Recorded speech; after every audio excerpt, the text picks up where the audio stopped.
And to start today, he's come along this evening to talk things over with a distinguished team drawn from the film world over here.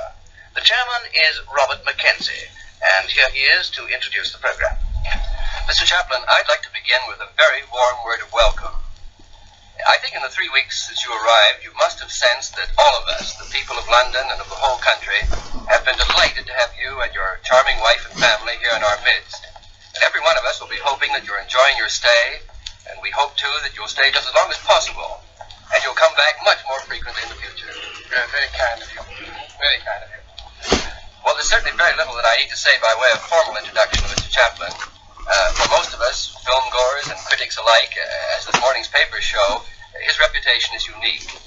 His new film, Limelight, is a drama, but since he first began making films in 1913, Mr. Chaplin has, I suppose, brought more laughter into the world than anyone ever has before. Tomorrow evening is the world premiere of Limelight, and we're very pleased that he's come along this evening to discuss with us his experiences of the cinema over the past 40 years.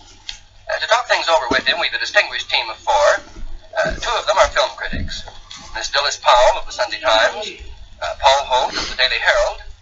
Then, on the production side, Sir Michael Balcon, production head of Ealing Studios, who's been engaged in filmmaking himself since 1920. Most of us recall with pleasure such films as Passport to Pimlico, Kind Hearts and Coronets, and Scott of the Antarctic. He's now at work on a film of the famous novel, The Cruel Sea. The final member of the team is John Mills. We all know his fine work on stage and screen, In Which We Serve, Great Expectations, Sir Michael's own film, Scott of the Antarctic, and incidentally, John Mills has a premiere of his own coming off in a few weeks' time, The Gentle Gunman. Well, that's our team, and I need only add, I think, that our program is unscripted and unrehearsed. Dilys Powell, would you like to lead off? Yes, indeed. I should like to ask Mr. Chaplin. It's a long time since... May I just call me Charlie? Oh, may I? Yes, please. I love to. Well, Charlie, will you tell us what you feel on coming back to London after so long? It's 20 years since you were here before. We've been through a great deal. Things must have changed. What are your impressions of London now? Well, first of all, I'd like to take this opportunity just to express my deep gratitude to the English people for their wonderful, affectionate, loving, and marvelous welcome they've given me, coming back to my hometown, as it were.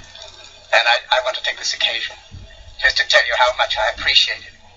I know there's been a little remiss in some of the mail and so forth. We've been inundated with mail. We've had sex and sex and sex of it. And it's very difficult to answer it all at once. But sooner or later, I hope that I'll be able to answer every one of them. What changes do you notice from the London you knew before, Mr. Chaplin? Oh, there's many changes. Of course, my feelings, as you say, Miss Powell, were one of excitement, frustration, bewilderment, a little sad